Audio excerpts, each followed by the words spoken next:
Hello ചെങ്ങായീസ്, ഇന്ന് നമുക്കൊരു അടിപൊളിയായിട്ട് ഒരു സദ്യ സ്റ്റൈൽ ഒരു സാമ്പാർ റെസിപ്പി നോക്കിയാലോ. ഇത് ഈസിയാണ് ആക്കാനായിട്ടും, അതുപോലെ നല്ല സൂപ്പർ ടേസ്റ്റാണ് കേട്ടോ. ബിഗിനേഴ്സ് ആയിട്ടുള്ളവർക്കും അതുപോലെ തന്നെ ബാച്ചിലേഴ്സ് ആയിട്ടുള്ളവർക്കൊക്കെ ആണെങ്കിൽ പോലും അടിപൊളിയായിട്ട് ആക്കാൻ പറ്റുന്ന ഒരു ഐറ്റമാണ്.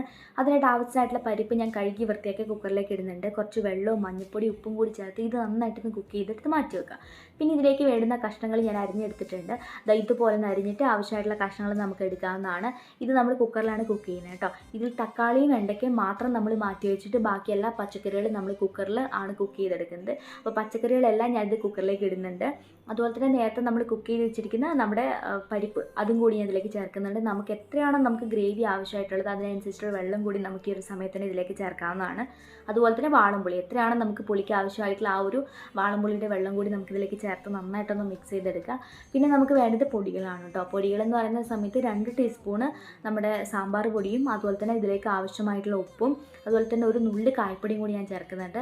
അതുപോലെ തന്നെ 1/2 ടീസ്പൂൺ മുളക് പൊടിയും 1/2 ടീസ്പൂൺ മല്ലിപ്പൊടിയും അതുപോലെ തന്നെ ആവശ്യത്തിനുള്ള കുറച്ച് വെളിച്ചെണ്ണയും കൂടി ചേർത്ത് ഇത് നന്നായിട്ടൊന്ന് മിക്സ് ചെയ്ത് കുക്കറിൽ ഒരു ഫിസിലാണ് നമുക്ക് അടിക്കുന്നത് കേട്ടോ.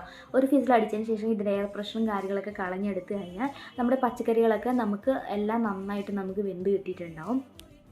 ഇതുപോലെ നമുക്ക് നമ്മുടെ എല്ലാ പച്ചക്കറികളും നമുക്കിപ്പം നന്നായിട്ട് ഇതുപോലെ നമുക്ക് വെന്ത് കിട്ടിയിട്ടുണ്ട്. ഇനി നമുക്ക് ചെയ്യേണ്ടത് ഒരു കടായിലേക്ക് കുറച്ച് വെളിച്ചെണ്ണ ഒഴിച്ചതിന് ശേഷം തക്കാളിയും അതുപോലെ തന്നെ നമ്മുടെ വെണ്ടയ്ക്കയും കൂടി നന്നായിട്ടൊന്ന് വഴറ്റിയിട്ട് നമുക്കിതിലേക്ക് ചേർക്കാവുന്നതാണ്.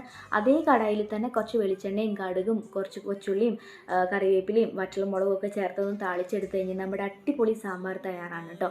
ഇതെല്ലാവരും ഒന്ന് ട്രൈ ചെയ്യണേ. ഇത് ഈസിയാണ് ആക്കാനായിട്ടും. അപ്പോൾ വീഡിയോ ഇഷ്ടപ്പെട്ടാൽ ലൈക്ക് ചെയ്യാൻ മറക്കല്ലേ. അപ്പോൾ എല്ലാവരും ഇത് ഓണത്തിനൊന്ന് ട്രൈ ചെയ്യണം കേട്ടോ.